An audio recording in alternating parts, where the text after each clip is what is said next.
আসসালামু আলাইকুম এভরিওয়ান। আশা করছি তোমরা সবাই ভালো আছো আর আমিও আলহামদুলিল্লাহ অনেক ভালো আছি।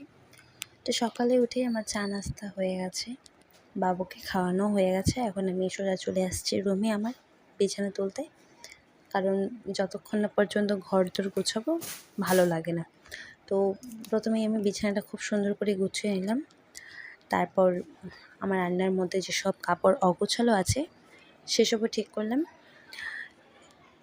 আশা করছি তোমাদের ভিডিওটা ভালো লাগবে, তো শেষ পর্যন্ত দেখতে থাকো। আমার এই শোকেসের অবস্থাটা এমন হয়ে যায় প্রত্যেক দিনই, হাজার ঠিক করি না কেন তাও এরকমই হয়ে যায়। তো আমি জানোই তো, বাচ্চা কাচ্চা থাকলে একটু ঘর অগোছালো থাকেই। তারপর এক এক করে প্রত্যেকটা ঘর ঝাড় দিয়ে দিলাম। ঝাড় দেওয়ার পর আমাদের যে সিঁড়িগুলো আছে সেটাও খুব ভালো করে ঝাড় দিলাম, কারণ এতগুলো ঘর ঝাড় দিতে না একটু তো সময় লাগবেই, তাই না?